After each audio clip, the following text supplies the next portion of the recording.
നമസ്കാരം. ലോകത്തെയാകെ മുൾമുനയിൽ നിർത്തിക്കൊണ്ട് മറ്റൊരമ്പരപ്പിക്കുന്ന പ്രഖ്യാപനം. മാർച്ച് 29, 2026 ലോകം ഉണർന്നത് ആഗോള രാഷ്ട്രീയത്തിലെ രണ്ട് വമ്പൻ ട്വിസ്റ്റുകൾ കേട്ടുകൊണ്ടാണ്.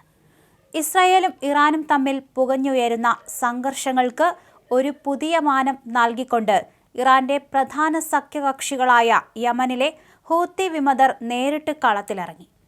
മിസൈൽ ആക്രമണങ്ങളിലൂടെ അവർ ഇസ്രായേലിനെ ലക്ഷ്യം വെച്ചപ്പോൾ പശ്ചിമേഷ്യയിലെ പ്രതിസന്ധി പുതിയൊരു ഘട്ടത്തിലേക്ക് കടക്കുകയായിരുന്നു.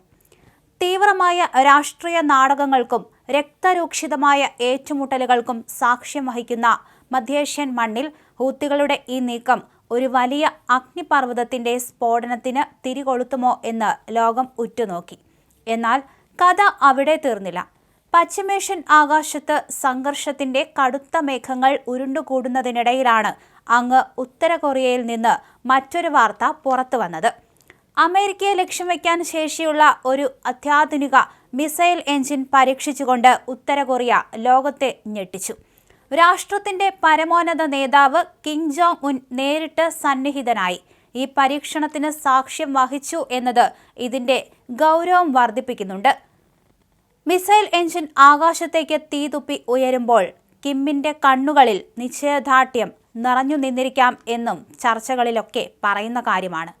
കൂടുതൽ ശ്രദ്ധേയമായ കാര്യം പശ്ചിമേഷ്യയിൽ അമേരിക്ക നടത്തുന്നത് ആഗോള ഭീകരവാദവും അധിനിവേശവുമാണെന്ന് കിം തന്റെ പാർലമെന്റ് പ്രസംഗത്തിൽ തുറന്നടിച്ചിരുന്നു എന്നതാണ്. ആ വാക്കുകളുടെ ചൂടാറും മുൻപെയാണ് ഈ മിസൈൽ പരീക്ഷണം നടന്നതെന്നത് ശ്രദ്ധേയം. ഒരേ സമയം രണ്ട് വൻകരകളിൽ നിന്നായി അമേരിക്കയെ ലക്ഷ്യം വെച്ചുള്ള ഈ നീക്കങ്ങൾ ഇത് വെറുമൊരു യാദൃച്ഛികതയാണോ അതോ ആഗോള രാഷ്ട്രീയത്തിലെ വൻ ശക്തികൾ തമ്മിലുള്ള പുതിയൊരു ഗെയിം പ്ലാനിന്റെ ഭാഗമാണോ?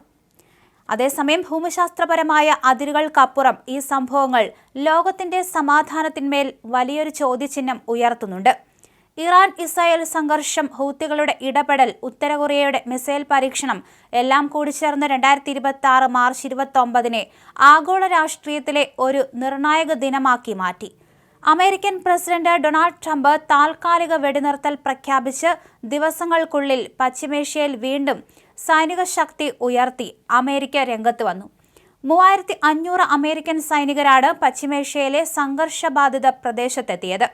US സൈനിക ശേഷിയുടെ പ്രധാന ഘടകമായ USS ട്രിപ്പോലി ഏകദേശം 2500 സൈനികരുമായി പശ്ചിമേഷ്യൻ തീരത്തെ ലക്ഷ്യമാക്കി നിലയുറപ്പിച്ചിട്ടുണ്ടെന്ന് US കമാൻഡർ സ്ഥിരീകരിച്ചു. വ്യോമാക്രമണം ലക്ഷ്യമാക്കി പശ്ചിമേഷ്യയിൽ കൂടുതൽ സൈനികരെ വിന്യസിക്കുകയാണ് അമേരിക്ക. USS ട്രിപ്പോലി അമേരിക്കയുടെ അത്യാധുനിക യുദ്ധക്കപ്പലാണ്. 2500 മറൈനുകളെ വഹിക്കുന്ന USS Tripoli F-35 stealth fighter ജെറ്റുകൾ, ഓസ്പ്രേകൾ തുടങ്ങിയ നൂതന വിമാനങ്ങൾ പ്രവർത്തിപ്പിക്കാൻ കഴിവുള്ള ഒരു ആധുനിക ബിഗ് ഡെക്ക് ആംഫിബിയസ് ആക്രമണ കപ്പലാണ്. 2 ആഴ്ച മുമ്പ് വിന്യാസ ഉത്തരവുകൾ ലഭിക്കുന്നതിന് മുമ്പ് ജപ്പാനിൽ നിലയുറപ്പിച്ചിരുന്നു. സാൻഡിഗോയിൽ നിന്നുള്ള USS ബോക്സറും മറ്റ് നാവിക യൂണിറ്റുകളും ഉൾപ്പെടെയുള്ള അധിക സേനാംഗങ്ങളെയും ഈ മേഖലയിലേക്ക് അയക്കുന്നുണ്ട്. കരസേനയെ വിന്യസിക്കാതെ തന്നെ തങ്ങളുടെ ലക്ഷ്യങ്ങൾ നേടിയെടുക്കുകയാണ് വാഷിംഗ്ടൺ ലക്ഷ്യമിടുന്നതെന്ന് മാർക്കോ റൂബിയോ അറിയിച്ചു.